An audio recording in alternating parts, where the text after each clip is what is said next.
Waalaikumsalam warahmatullahi wabarakatuh. Kami dari kelompok 13 izin mempresentasikan materi mengenai tools for managing project risk atau sistem manajemen proyek. Di sini kami akan menjelaskan tentang strategi positif resiko. Selanjutnya,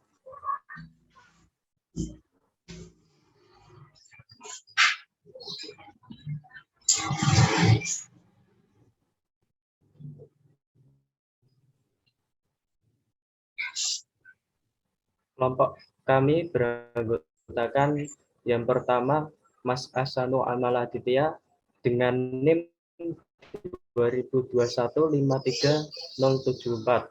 Yang kedua, Mbak Isnainur Adirahman dengan NIM 2021-53031. Yang ketiga,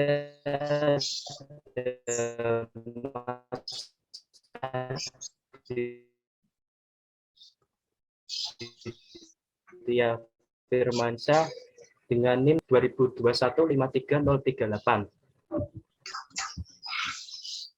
Selanjutnya,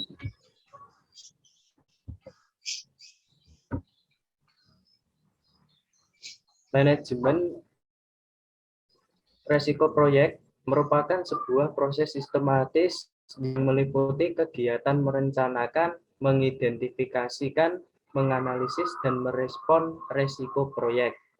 Manajemen resiko proyek dilakukan untuk meningkatkan peluang resiko positif dan meminimalisir peluang resiko negatif atau merugikan yang mungkin benar-benar terjadi dalam sebuah proyek.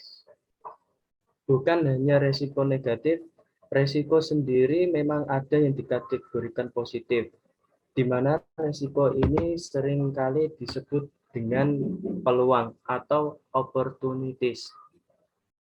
Untuk penjelasan berikutnya akan dilanjutkan oleh teman-teman yang lain. Waktu dan tempat saya persilahkan. Terima kasih. Selanjutnya yaitu manfaat sistem manajemen proyek yang baik. Seringkali sebuah organisasi dapat menjalankan 2, 3, atau bahkan mungkin hingga belasan proyek dalam waktu yang berdekatan. Hal ini tentu tidak akan berjalan mudah tanpa adanya sistem manajemen proyek yang baik dan tepat di sana.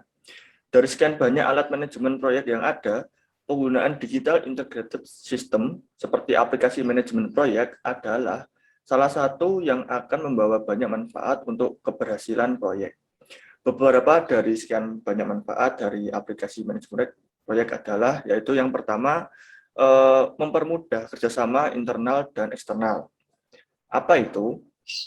Banyak tugas yang saling tumpang tindih antar departemen dan berbagai batasan yang ada, terkadang menyulitkan tiap anggota tim untuk memahami apa yang terjadi di luar. Dengan aplikasi project management, kendala tersebut dapat teratasi. Salah satunya yaitu manfaat terkait dari aplikasi project management adalah kemampuan untuk berkolaborasi antar departemen dan pihak eksternal. Kemudian adanya yang kedua, melakukan penjadwalan yang lebih baik. Melacak milestone dalam proyek dapat menjadi sebuah tantangan, terutama ketika setiap anggota tim harus mengetahui apa yang harus diselesaikan dan kapan waktunya.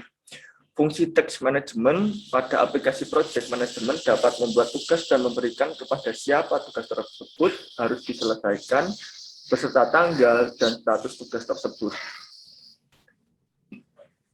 Kemudian yang ketiga yaitu mempermudah pendelegasian tugas, yaitu memberikan tugas untuk masing-masing anggota tim dan menghabiskan waktu untuk manajer, terutama pada proyek besar yang melibatkan departemen lain dengan alokasi yang berbeda-beda.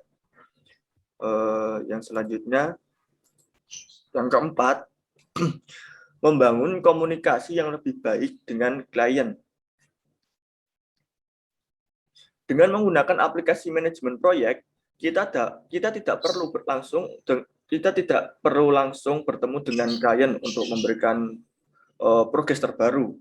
Pada project management software, kita dapat mengatur agar klien dapat mengakses dan melihat progres yang sedang berlangsung.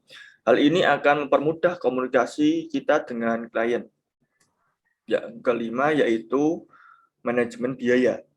Hal lain yang dapat dilakukan aplikasi manajemen proyek adalah manajemen biaya. Kita dapat melihat pengeluaran biaya secara real time dan mengidentifikasi mana yang menjadi pengeluaran terbesar. Hal ini dapat menjadi dasar pengambilan keputusan untuk mengolah biaya menjadi lebih efisien. Dan yang terakhir yaitu produktivitas dan percepatan penyelesaian proyek meningkat. Dari semua manfaat yang sudah dijabarkan di atas, keuntungan utama dari aplikasi manajemen proyek kemudian bermuara pada satu ini, yaitu produktivitas dan efisien. Hal ini dapat terjadi karena seluruh detail unit kerja dan status beserta laporan perkembangan proyek lebih mudah untuk diakses. Alur pengembalian keputusan atas adanya error pun dapat lebih cepat dilakukan. Selanjutnya,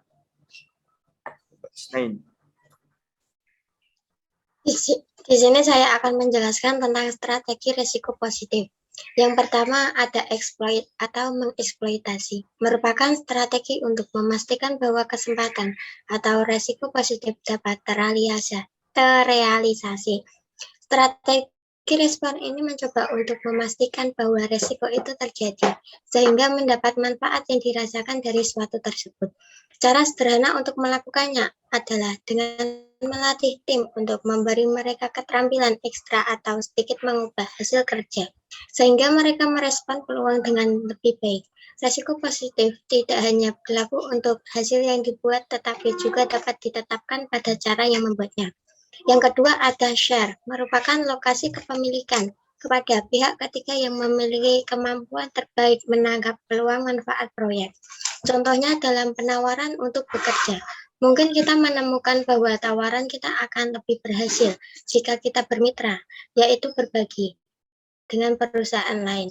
Peluang dalam artian di sini menenangkan tender, suatu nilai tawaran untuk mengajukan harga atau menyediakan barang akan lebih mungkin terjadi jika Anda bekerja sebagai tim. Contoh lain mungkin jika Anda sedang membangun sesuatu, pekerjaan dalam kemitraan dengan perusahaan spesialis untuk komponen tertentu mungkin memberi Anda keunggulan. Yang ketiga ada extend atau meningkatkan, merupakan memodifikasi atau ukuran kesempatan pada meningkat peluang dan berdampak positif dengan mengidentifikasi atau memaksimalkan pengendalian kunci dari risiko yang berdampak positif. Meningkatkan peluang bisa terjadi ketika kita fokus pada penyebab peluang. Dengan kata lain, faktor-faktor apa yang akan membuat risiko dan peluang positif ini terjadi. Jika kita akan berpikir tentang bagaimana kita dapat memengaruhi faktor-faktor tersebut, ini bisa dengan memperkenalkan fitur perangkat lunak untuk membuat produk baru lebih dapat dipasarkan atau dibagikan. Yang keempat ada accept atau menerima. Respon ini adalah respon tidak melakukan apa-apa, tetapi respon yang memungkinkan perlu sedikit dijelaskan kepada sponsor proyek kita, bahwa kita menerima bahwa kesempatan itu akan datang kepada kita atau tidak. Perkenalkan, nama saya Dita Firmansyah. Saya akan melanjutkan mempresentasikan tentang kesimpulan. Jadi kesimpulan suatu proyek tidak lepas dari resiko yang bersumber dari internal dan eksternal organisasi agar adanya ketidakpastian. Manajemen proyek bertujuan agar tercapai penyelesaian proyek yang tepat waktu, tepat anggaran, tepat spesifikasi, dan kata lain performance proyek sangat dipengaruhi oleh kriteria atau spesifikasi performa yang ditentukan sebelumnya. Oleh karena itu, diperlukan manajemen risiko yang baik untuk mencapai performa proyek. Performa proyek akan meningkat jika organisasi mampu membentuk fit yang tinggi antara profil manajemen risiko, exposure risiko. Ketika performa proyek diukur berdasarkan kriteria, Jadi, bagaimana kita mengatasi masalah dengan penguraian masalah dengan cara yang positif? Mungkin sudah cukup penjelasan dari kelompok 13 untuk menjelaskan tool for managing project risk ini. Kurang lebihnya mohon maaf jika salah kata atau penjelasan dari rekan kami kurang baik. Mohon dimaafkan yang sebesar-besarnya. Kami dan rekan-rekan undur diri dari video presentasi ini. Wabillahi taufiq wal hidayah. Wassalamualaikum warahmatullahi wabarakatuh. Waalaikumsalam warahmatullahi wabarakatuh.